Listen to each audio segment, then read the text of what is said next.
Allow me to say in conclusion, notwithstanding the dark picture I have this day presented of the state of the nation, I do not despair of this country, end quote. Those words were spoken by Frederick Douglass in the speech we now called What to the Slave is the 4th of July? It was given 11 years before the Emancipation Proclamation was signed. They are words for all of us to live by today. Our country has been led into a war of choice where civilians and soldiers are dying. We are watching our neighbors snatched from their homes, peaceful protesters shot by federal agents in the street, our civil service and social safety nets decimated, all while an inspiring strongman slides us toward authoritarianism, enriching himself and punishing his perceived political enemies in the process. And too many of us, exhausted, overwhelmed, not sure what one person can do, have gone quiet. These are dark times. But history reminds us they are not as unprecedented as they feel, and that the only way out of the darkness is us. Every single one of us showing up, speaking out, voting, refusing to normalize what is not normal. The Pulitzer Prize-winning historian Jon Meacham is lighting a path with a new collection of speeches and letters that show how we, the people, fought and struggled and did not despair and got our country out of dark times again and again and again. Quote, nativism, xenophobia, cultural populism, and broad political fear have shaped the republic from the beginning and always will. The American founders understood this. If men were angels, James Madison wrote, then no government would be necessary. In our own unangelic moment, the speeches, the letters, and essays collected here remind us that American politics is inherently dramatic and tends toward the inflammatory and the superlative. Progress has forever been contingent. The republic has always been fragile, end quote. The republic has always been fragile. But it has endured because American citizens have always understood that it is our job not to despair the attacks against it, but to fight to preserve it. Frederick Douglass didn't despair. So neither should we. Joining me now is Pulitzer Prize-winning biographer and renowned presidential historian Jon Meacham. He's a distinguished professor and the Rogers Chair in the American Presidency at Vanderbilt University. He's the author of numerous books, including his newest, American Struggle, Democracy, Dissent, and the Pursuit of a More Perfect Union, an anthology. Jon, welcome to the show. Thank you for being here. Thanks, Ali. Appreciate it. Frederick Douglass always stands out to me because he was a vocal fighter in favor of a democracy that did not exist while he was fighting for it. He's one of the few people who crossed over into fighting for something that came to be and still was not to his satisfaction, but the struggle never ended for him.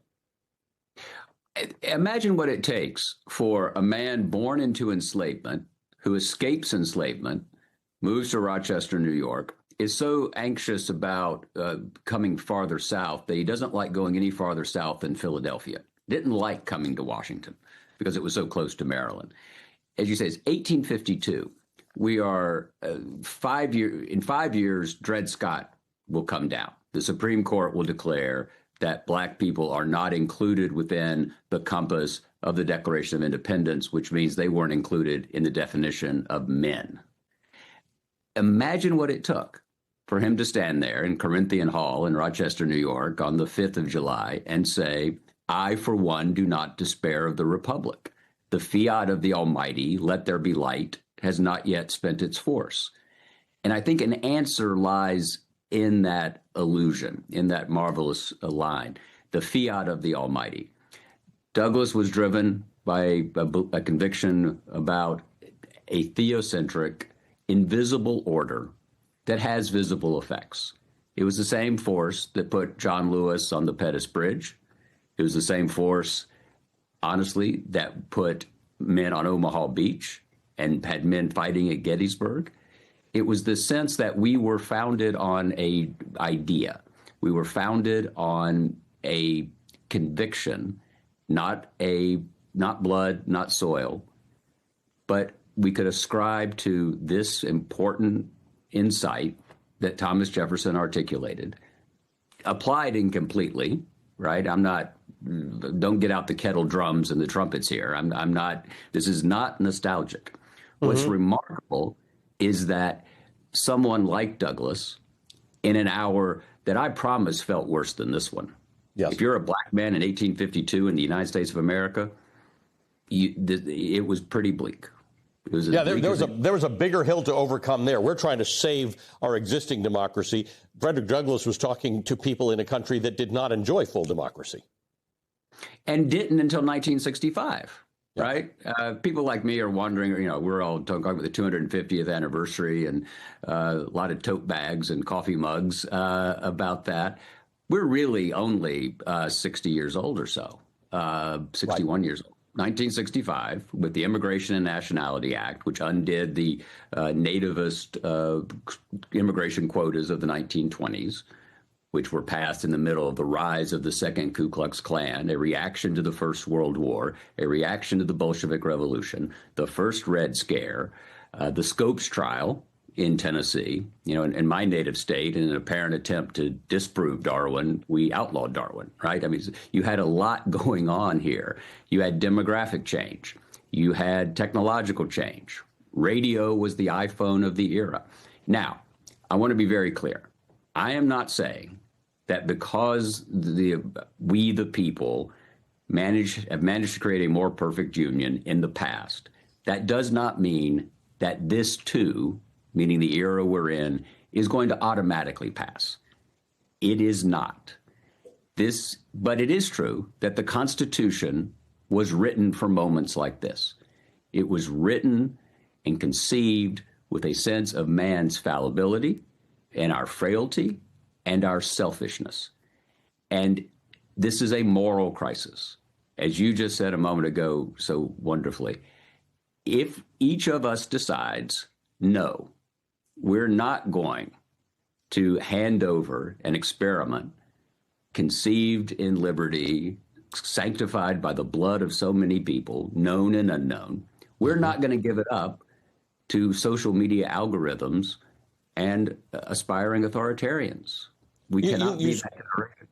You spoke about nostalgia. You actually write about it in your introduction without using the word. You say, we do ourselves no favors by pretending that American history is either cheerfully grand or unrelievedly bleak. For American history is a human undertaking, and it is as subject to selfishness and to greed, to cruelty, and to injustice as we are in our own lives.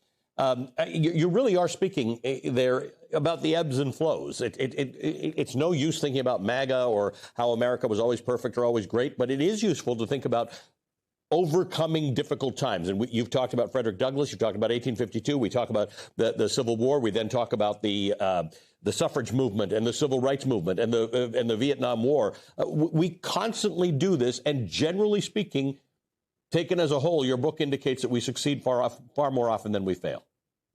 Well, here's the thing. Implicit, and you get this all the time too, right? Implicit in I get two questions all the time. One is, has it ever been like this? And secondly, how do we get out of it? And no one has to explain the antecedent of it, right? You know what they mean, right? They mean this illiberal moment. Implicit in that is the assumption that there was an order prior to 2015 or so that people found commensurate enough, satisfactory enough to their lives that they would like that. Okay, so it's not, and I think that's important because I have a lot of friends, as you do, who thought that Ronald Reagan's election was the end of the world. They thought George W. Bush's election was the end of the world. And now they would take that in a heartbeat. Why? Because Reagan and the Bushes and Clinton, Obama, Biden, they saw politics not as total war, not as this Hobbesian state of nature of the war of all against all. They saw it as an arena of contention in which contending interests would go into the arena, accept a certain set of rules, come to a resolution for a given period of time, then we'd have an election and do it all again, right? That was the constitutional vision, is that we would live in tension with each other, but we would acknowledge the rules.